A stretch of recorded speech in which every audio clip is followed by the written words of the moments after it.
The Secret of Father Brown by G.K. Chesterton. The Actor and the Alibi. Mr. Munden Mandeville, the theatrical manager, walked briskly through the passages behind the scenes, or rather below the scenes. His attire was smart and festive. Perhaps a little too festive. The flower in his buttonhole was festive. The very varnish on his boots was festive. But his face was not at all festive.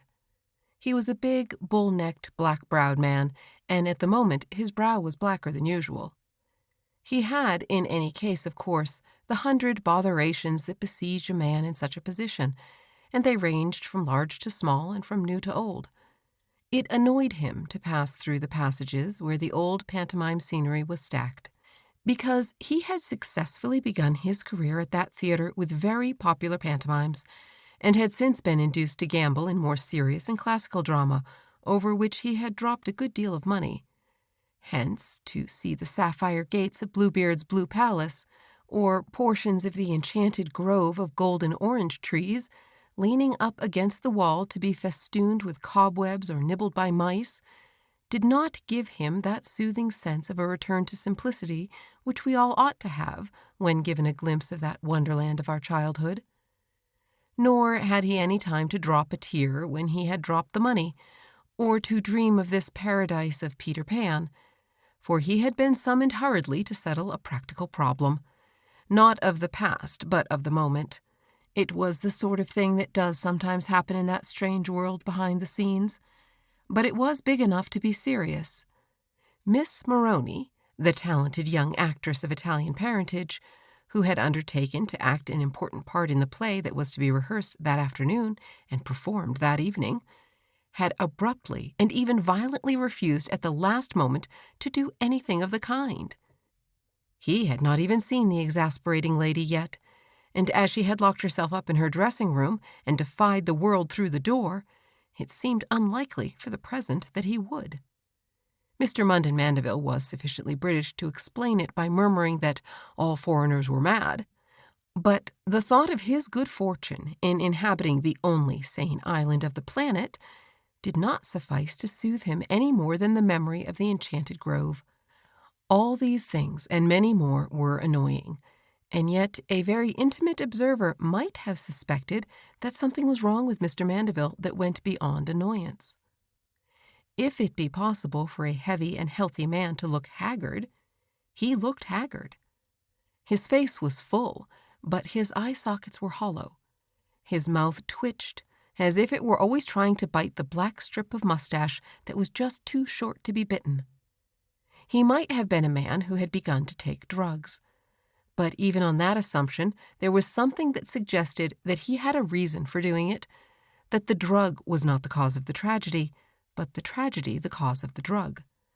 Whatever was his deeper secret, it seemed to inhabit that dark end of the long passage where was the entrance to his own little study, and as he went along the empty corridor, he threw back a nervous glance now and then. However, business is business, and he made his way to the opposite end of the passage, where the blank green door of Miss Moroni defied the world. A group of actors and other people involved were already standing in front of it, conferring and considering, one might almost fancy, the advisability of a battering ram. The group contained one figure, at least, who was already well enough known, whose photograph was on many mantelpieces and his autograph in many albums. For though Norman Knight was playing the hero in a theater that was still a little provincial and old-fashioned, and capable of calling him the first walking gentleman, he, at least, was certainly on the way to wider triumphs. He was a good-looking man with a long cleft chin and fair hair low on his forehead, giving him a rather Neronian look that did not altogether correspond to his impulsive and plunging movements. The group also contained Ralph Randall, who generally acted elderly character parts and had a humorous hatchet face, blue with shaving and discolored with grease paint. It contained Mandeville's second walking gentleman, carrying on the not yet wholly vanished tradition of Charles's friend, a dark, curly-haired youth of somewhat Semitic profile, bearing the name of Aubrey Vernon. It included Mr. Mundell Mandeville's wife's maid or dresser, a very powerful-looking person with tight red hair and a hard wooden face. It also incidentally included Mandeville's wife, a quiet woman in the background, with a pale, patient face, the lines of which had not lost a classical symmetry and severity, but which looked all the paler because her very eyes were pale, and her pale yellow hair lay in two plain bands, like some very archaic Madonna. Not everybody knew that she had once been a serious and successful actress in Ibsen and the intellectual drama, but her husband did not think much of problem plays, and certainly at the moment was more interested in the problem of getting a foreign actress out of a locked room, a new version of the conjuring trick of the vanishing lady. "Hasn't she come out yet?" he demanded, speaking to his wife's businesslike attendant rather than to his wife. "No, sir," answered the woman, who was known as Mrs. Sands, in a somber manner. "We are beginning to get a little alarmed," said old Randall. "She seemed quite unbalanced, and we're afraid she might even do herself some mischief." "Hell," said Mandeville, in his simple and artless way.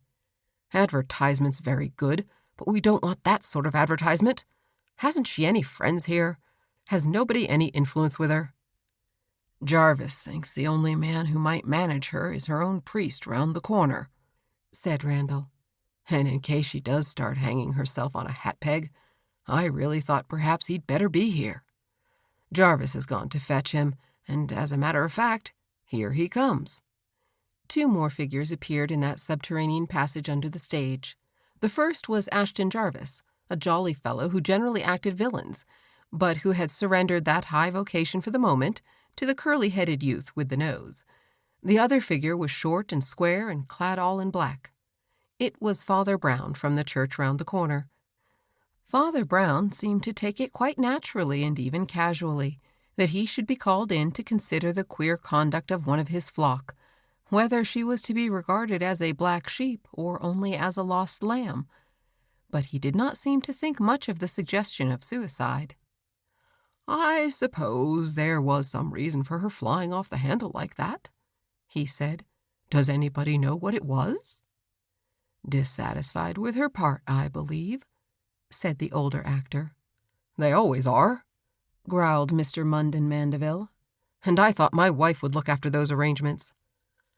"I can only say," said Mrs. Munden Mandeville rather wearily, "that I gave her what ought to be the best part.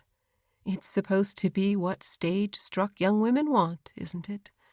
To act the beautiful young heroine and marry the beautiful young hero in a shower of bouquets and cheers from the gallery. Women of my age naturally have to fall back on acting respectable matrons, and I was careful to confine myself to that." "It would be devilish awkward to alter the parts now, anyhow," said Randall. "It's not to be thought of," declared Norman Knight firmly. "Why, I could hardly act, but anyhow, it's much too late." Father Brown had slipped forward and was standing outside the locked door listening. "Is there no sound?" asked the manager anxiously, and then added in a lower voice, "Do you think she can have done herself in?" "There is a certain sound," replied Father Brown calmly. "I should be inclined to deduce from the sound that she is engaged in breaking windows or looking-glasses, probably with her feet. No, I do not think there is much danger of her going on to destroy herself.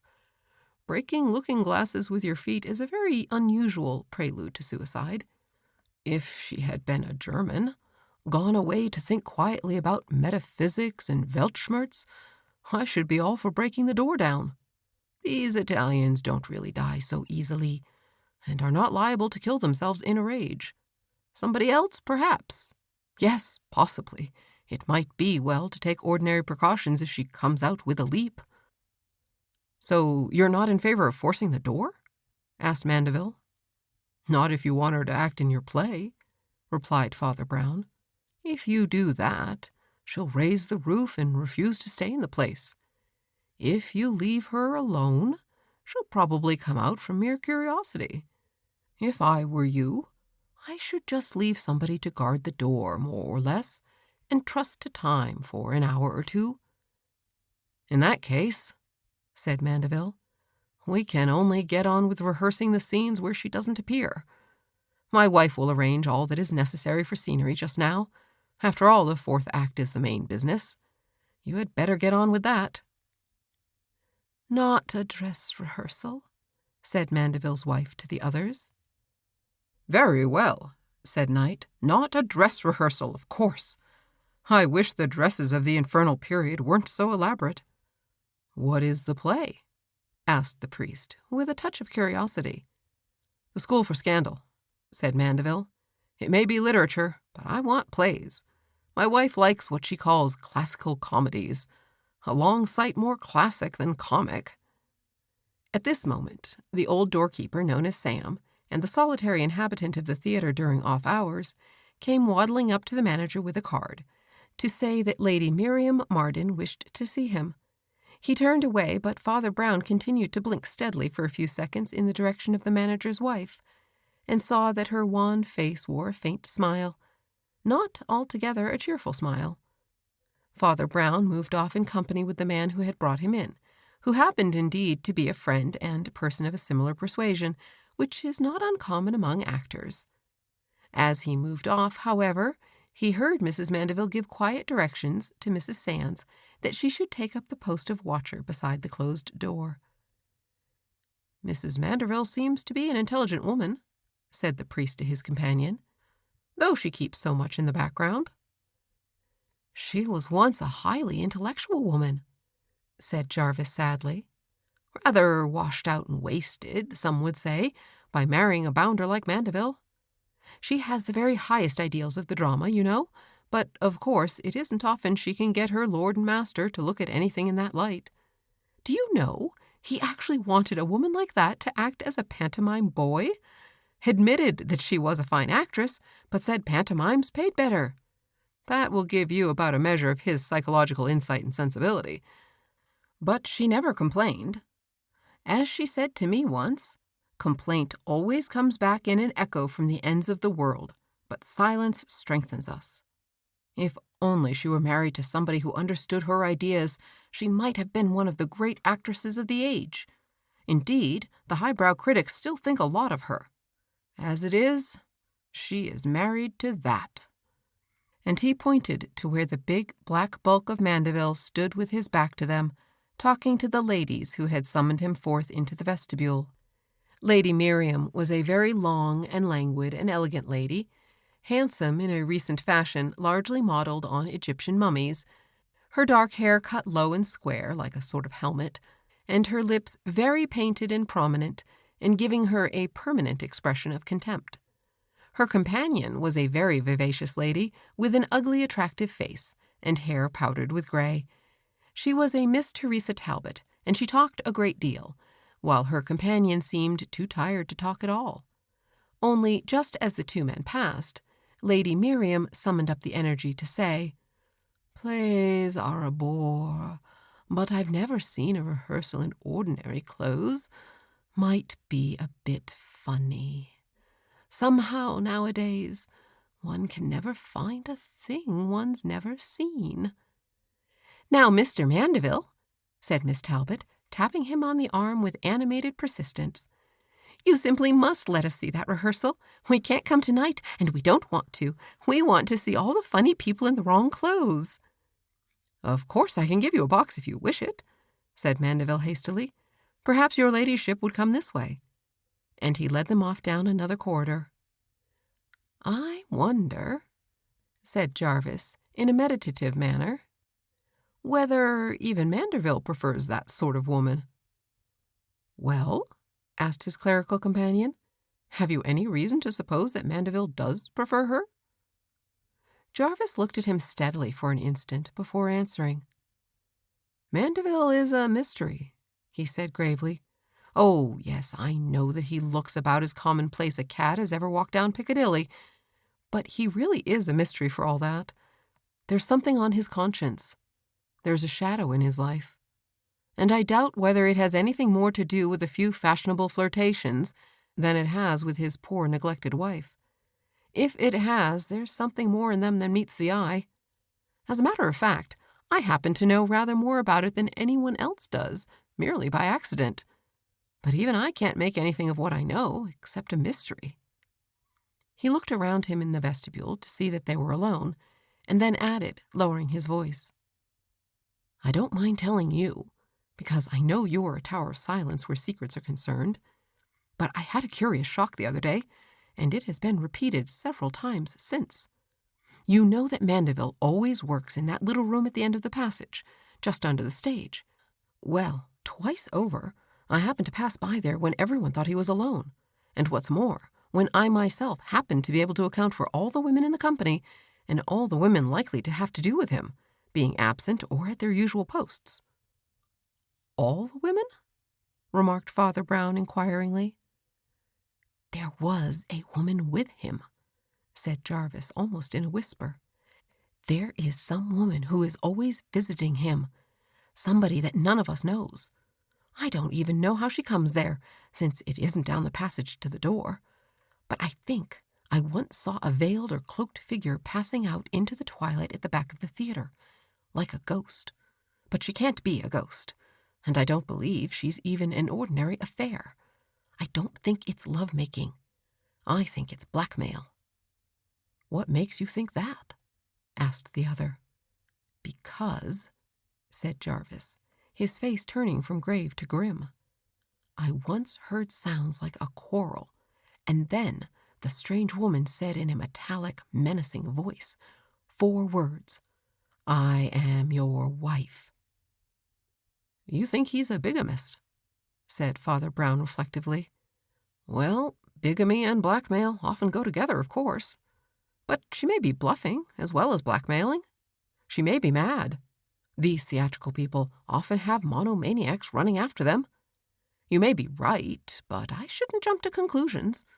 And talking about theatrical people, isn't the rehearsal going to begin, and aren't you a theatrical person?" "I'm not on in this scene," said Jarvis with a smile. "They're only doing one act, you know, until your Italian friend comes to her senses." "Talking about my Italian friend," observed the priest, "I should rather like to know whether she has come to her senses." "We can go back and see if you like," said Jarvis, and they descended again to the basement in the long passage, at one end of which was Mandeville's study, and at the other the closed door of Signora Moroni. The door seemed to be still closed, and Mrs. Sands sat grimly outside it, as motionless as a wooden idol. Near the other end of the passage, they caught a glimpse of some of the other actors in the scene mounting the stairs to the stage just above. Vernon and old Randall went ahead, running rapidly up the stairs, but Mrs. Mandeville went more slowly, in her quietly dignified fashion, and Norman Knight seemed to linger a little to speak to her. A few words fell on the ears of the unintentional eavesdroppers as they passed. "I tell you, a woman visits him," Knight was saying violently. "Hush," said the lady, in her voice of silver that still had in it something of steel. "You must not talk like this. Remember, he is my husband." "I wish to God I could forget it," said Knight, and rushed up the stairs to the stage. The lady followed him, still pale and calm, to take up her own position there. "Somebody else knows it," said the priest quietly, "but I doubt whether it is any business of ours." "Yes," muttered Jarvis, "it seems as if everybody knows it, and nobody knows anything about it." They proceeded along the passage to the other end, where the rigid attendant sat outside the Italian's door. "No, she ain't come out yet," said the woman in her sullen way, "and she ain't dead, for I heard her moving about now and then. I don't know what trick she's up to." "Do you happen to know, ma'am," said Father Brown with abrupt politeness, "where Mr. Mandeville is just now?" "Yes," she replied promptly. "Saw him go into his little room at the end of the passage a minute or 2 ago, just before the prompter called and the curtain went up. Must be there still, for I ain't seen him come out." "There's no other door to his office, you mean?" said Father Brown in an offhand way. "Well, I suppose the rehearsal's going in full swing now, for all the signora's sulking."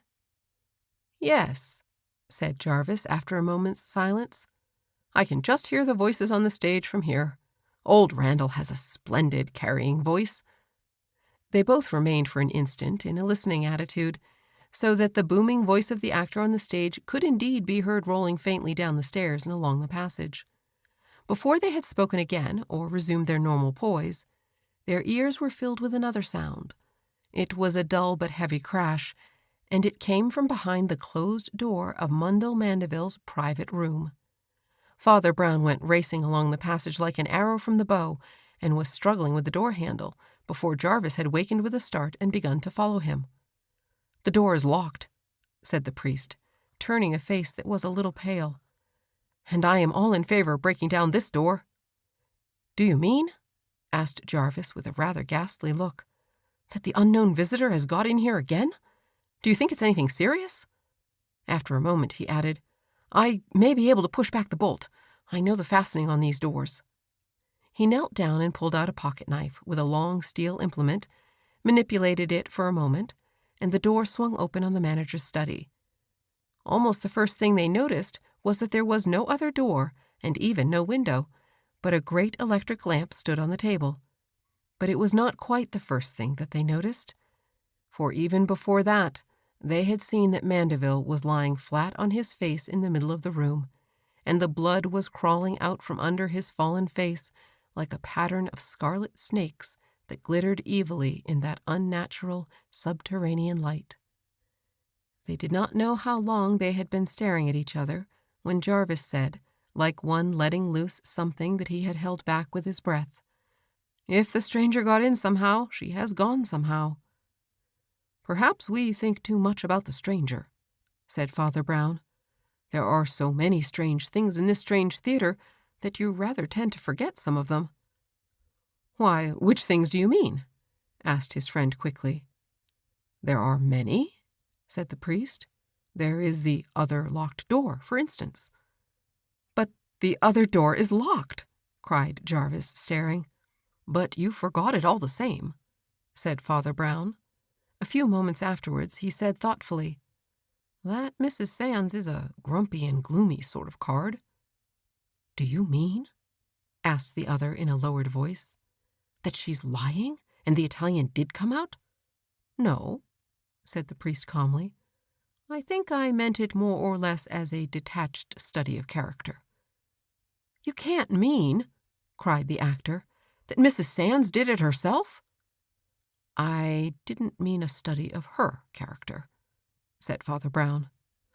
While they were exchanging these abrupt reflections, Father Brown had knelt down by the body and ascertained that it was beyond any hope or question a dead body. Lying beside it, though not immediately visible from the doorway, was a dagger of the theatrical sort, lying as if it had fallen from the wound or from the hand of the assassin. According to Jarvis, who recognized the instrument, there was not very much to be learned from it, unless the experts could find some fingerprints. It was a property dagger, that is, it was nobody's property. It had been kicking about the theater for a long time, and anybody might have picked it up. Then the priest rose and looked gravely round the room. "We must send for the police," he said, "and for a doctor, though the doctor comes too late. Looking at this room, by the way, I don't see how our Italian friend could manage it." "The Italian?" cried his friend. "I should think not. I should have thought she had an alibi, if anybody had. 2 separate rooms, both locked, at opposite ends of a long passage, with a fixed witness watching it." "No," said Father Brown, "not quite. The difficulty is how she could have got in this end. I think she might have got out the other end." "And why?" asked the other. "I told you," said Father Brown, "that it sounded as if she was breaking glass, mirrors or windows. Stupidly enough, I forgot something I knew quite well, that she is pretty superstitious. She wouldn't be likely to break a mirror, so I suspect she broke a window. It's true that all this is under the ground floor, but it might be a skylight or a window opening on an area. But there don't seem to be any skylights or areas here." And he stared at the ceiling very intently for a considerable time. Suddenly he came back to conscious life again with a start. "We must go upstairs and telephone and tell everybody. It is pretty painful. My God, can you hear those actors still shouting and ranting upstairs? The play is still going on. I suppose that's what they mean by tragic irony. When it was fated that the theater should be turned into a house of mourning, an opportunity was given to the actors to show many of the real virtues of their type and trade. They did, as the phrase goes, behave like gentlemen, and not only like first walking gentlemen. They had not all of them liked or trusted Mandeville, but they knew exactly the right things to say about him. They showed not only sympathy but delicacy in their attitude to his widow. She had become, in a new and very different sense, a tragedy queen. Her lightest word was law, and while she moved about slowly and sadly, they ran her many errands. "She was always a strong character," said old Randall rather huskily, "and had the best brains of any of us. Of course, poor Mandeville was never on her level in education and so on, but she always did her duty splendidly. It was quite pathetic the way she would sometimes say she wished she had more intellectual life. But Mandeville, well, nil nisi bonum, as they say." And the old gentleman went away, wagging his head sadly. "Nil nisi bonum indeed," said Jarvis grimly. "I don't think Randall, at any rate, has heard of the story of the strange lady visitor. By the way, don't you think it probably was the strange woman?" "It depends," said the priest. "Whom you mean by the strange woman?" "Oh, I don't mean the Italian woman," said Jarvis hastily, "though, as a matter of fact, you were quite right about her, too. When they went in, the skylight was smashed and the room was empty. But so far as the police can discover, she simply went home in the most harmless fashion. No, I mean the woman who was heard threatening him at that secret meeting. The woman who said she was his wife. Do you think she really was his wife?" "It is possible," said Father Brown, staring blankly into the void, "that she really was his wife." "That would give us the motive of jealousy over his bigamous remarriage," reflected Jarvis, "for the body was not robbed in any way. No need to poke about for thieving servants or even impecunious actors. But as for that, of course, you've noticed the outstanding and peculiar thing about the case?" "I have noticed several peculiar things," said Father Brown. "Which one do you mean?" "I mean the corporate alibi," said Jarvis gravely. "It's not often that practically a whole company has a public alibi like that. An alibi on a lighted stage and all witnessing to each other. As it turns out, it is jolly lucky for our friends here that poor Mandeville did put those two silly society women in the box to watch the rehearsal. They can bear witness that the whole act was performed without a hitch, with the characters on the stage all the time. They began long before Mandeville was last seen going into his room. They went on at least 5 or 10 minutes after you and I found his dead body. And, by a lucky coincidence, the moment we actually heard him fall was during the time when all the characters were on the stage together." "Yes, that is certainly very important, and simplifies everything," agreed Father Brown. "Let us count the people covered by the alibi. There was Randall. I rather fancy Randall practically hated the manager, though he is very properly covering his feelings just now. But he is ruled out. It was his voice we heard thundering over our heads from the stage. There is our Jean Premier, Mr. Knight. I have rather good reason to suppose he was in love with Mandeville's wife, and not concealing that sentiment so much as he might. But he is out of it, for he was on the stage at the same time, being thundered at. There was that amiable Jew who calls himself Aubrey Vernon. He's out of it. And there's Mrs. Mandeville. She's out of it. Their corporate alibi, as you say, depends chiefly on Lady Miriam and her friend in the box. Though there is the general common-sense corroboration that the act had to be gone through, and the routine of the theater seems to have suffered no interruption. The legal witnesses, however, are Lady Miriam and her friend Miss Talbot. I suppose you feel sure they are all right?" "Lady Miriam?" said Jarvis in surprise. "Oh, yes. I suppose you mean that she looks a queer sort of vamp. But you've no notion what even the ladies of the best families are looking like nowadays. Besides, is there any particular reason for doubting their evidence?" "Only that it brings us up against a blank wall," said Father Brown. "Don't you see that this collective alibi practically covers everybody? Those four were the only performers in the theater at the time, and there were scarcely any servants in the theater. None, indeed, except old Sam, who guards the only regular entrance, and the woman who guarded Miss Maroney's door. There is nobody else left available but you and me. We certainly might be accused of the crime, especially as we found the body. There seems nobody else who can be accused. You didn't happen to kill him when I wasn't looking, I suppose?" Jarvis looked up with a slight start and stared a moment. Then the broad grin returned to his swarthy face. He shook his head. "You didn't do it," said Father Brown, "and we will assume for the moment, merely for the sake of argument, that I didn't do it. The people on the stage being out of it, it really leaves the Signora behind her locked door, the sentinel in front of the other door, and old Sam. Or are you thinking of the two ladies in the box? Of course, they might have slipped out of the box." "No," said Jarvis. "I am thinking of the unknown woman who came and told Mandeville she was his wife." "Perhaps she was," said the priest.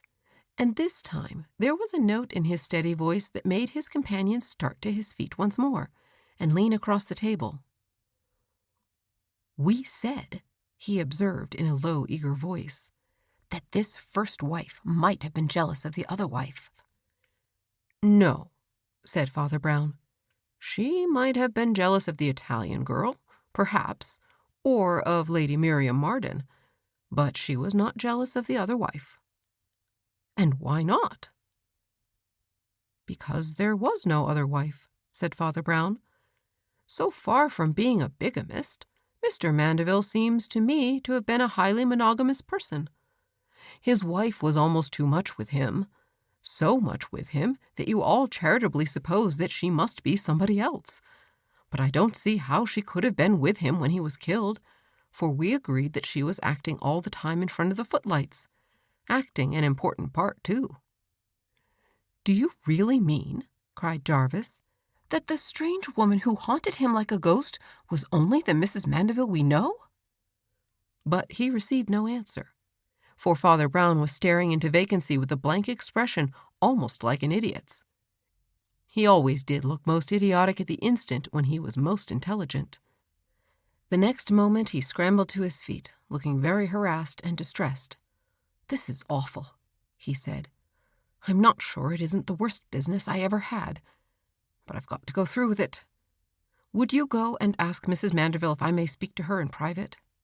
"Oh, certainly," said Jarvis, as he turned towards the door. "But what's the matter with you?" "Only being a born fool," said Father Brown. "A very common complaint in this vale of tears. I was fool enough to forget altogether that the play was the school for scandal." He walked restlessly up and down the room until Jarvis reappeared at the door, with an altered and even alarmed face. "I can't find her anywhere," he said. "Nobody seems to have seen her." "They haven't seen Norman Knight either, have they?" asked Father Brown dryly. "Well, it saves me the most painful interview of my life. Saving the grace of God, I was very nearly frightened of that woman. But she was frightened of me, too. Frightened of something I'd seen or said. Knight was always begging her to bolt with him. Now she's done it, and I'm devilish sorry for him." "For him?" inquired Jarvis. "Well, it can't be very nice to elope with a murderess," said the other dispassionately.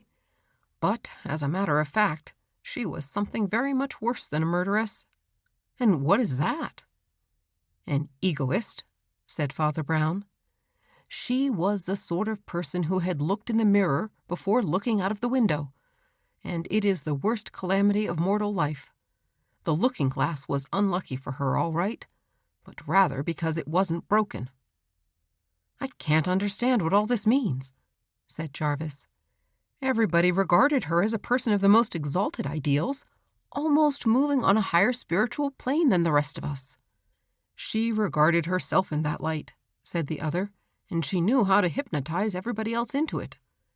Perhaps I hadn't known her long enough to be wrong about her, but I knew the sort of person she was 5 minutes after I clapped eyes on her. "Oh, come," cried Jarvis. "I'm sure her behavior about the Italian was beautiful." "Her behavior always was beautiful," said the other. "I've heard from everybody here all about her refinements and subtleties and spiritual soarings above poor Mandeville's head. But all these spiritualities and subtleties seem to me to boil themselves down to the simple fact that she certainly was a lady and he most certainly was not a gentleman. But, do you know, I have never felt quite sure that St. Peter will make that the only test at the gate of heaven. As for the rest," he went on with increasing animation, "I knew from the very first words she said that she was not really being fair to the poor Italian, with all her fine airs of frigid magnanimity. And again I realized it when I knew that the play was a school for scandal." "You're going rather too fast for me," said Jarvis in some bewilderment. "What does it matter what the play was?" "Well," said the priest, "she said she had given the girl the part of the beautiful heroine, and had retired into the background herself with the older part of a matron. Now that might have applied to almost any play, but it falsifies the facts about that particular play. She can only have meant that she gave the other actress the part of Maria, which is hardly a part at all. And the part of the obscure and self-effacing married woman, if you please, must have been the part of Lady Teazle, which is the only part any actress wants to act. If the Italian was a first-rate actress who had been promised a first-rate part, there was really some excuse, or at least some cause, for her mad Italian rage. There generally is for mad Italian rages. Latins are logical and have a reason for going mad, but that one little thing let in daylight for me on the meaning of her magnanimity. And there was another thing even then. You laughed when I said that the sulky look of Mrs. Sands was a study in character, but not in the character of Mrs. Sands. But it was true. If you want to know what a lady is really like, don't look at her, for she may be too clever for you. Don't look at the men round her, for they may be too silly about her. But look at some other woman who is always near to her, and especially one who is under her. You will see in that mirror her real face, and the face mirrored in Mrs. Sands was very ugly. And as for all the other impressions, what were they? I heard a lot about the unworthiness of poor old Mandeville, but it was all about his being unworthy of another, and I am pretty certain it came indirectly from her. And even so, it betrayed itself. Obviously, from what every man said, she had confided in every man about her confounded intellectual loneliness.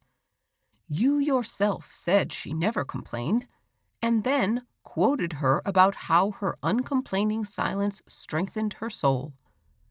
And that is just the note. That's the unmistakable style.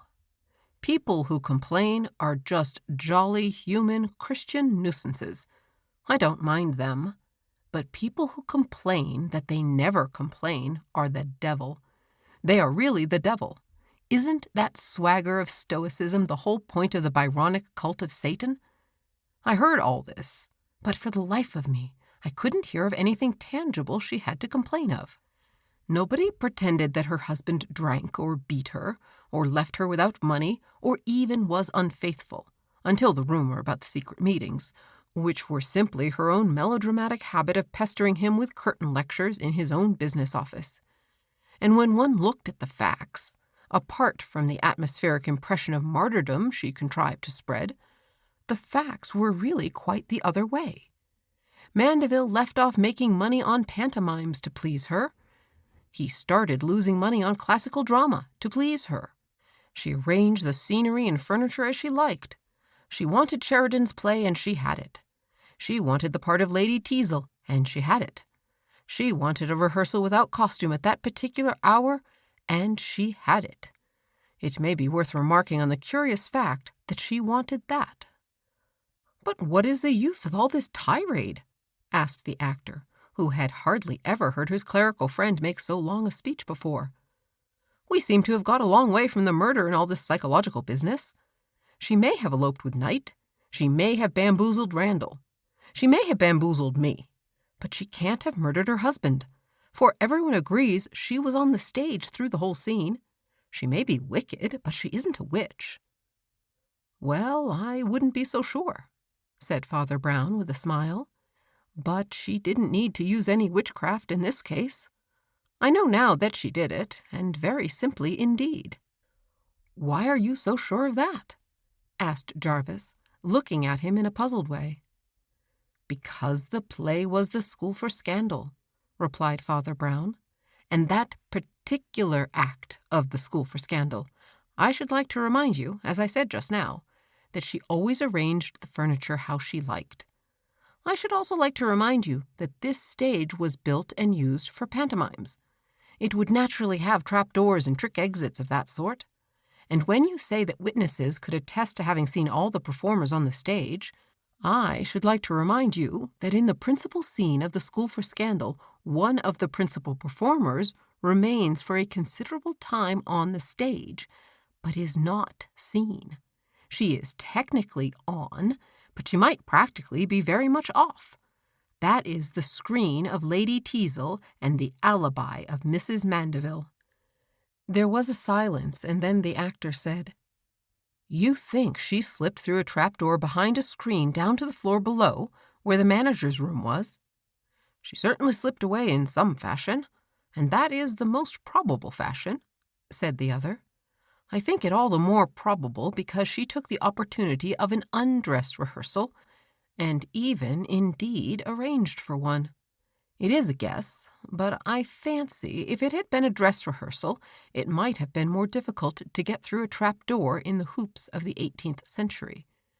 There are many little difficulties, of course, but I think they could all be met in time and in turn." "What I can't meet is the big difficulty," said Jarvis, putting his head on his hand with a sort of groan. "I simply can't bring myself to believe that a radiant and serene creature like that could so lose, so to speak, her bodily balance, to say nothing of her moral balance. Was any motive strong enough? Was she very much in love with Knight?" "I hope so," replied his companion, "for really it would be the most human excuse. But I'm sorry to say that I have my doubts. She wanted to get rid of her husband, who was an old-fashioned provincial hack, not even making much money. She wanted to have a career as the brilliant wife of a brilliant and rapidly rising actor.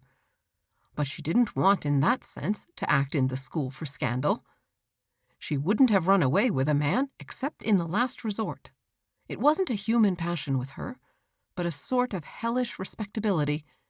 She was always dogging her husband in secret, and badgering him to divorce himself, or otherwise get out of the way, and as he refused, he paid at last for his refusal. There's another thing you've got to remember. You talk about these highbrows having a higher art and a more philosophical drama, but remember what a lot of the philosophy is. Remember what sort of conduct those highbrows often present to the highest. All about the will to power and the right to live and the right to experience. Damned nonsense. And more than damned nonsense, nonsense that can damn." Father Brown frowned, which he did very rarely, and there was still a cloud on his brow as he put on his hat and went out into the night. End of chapter 5.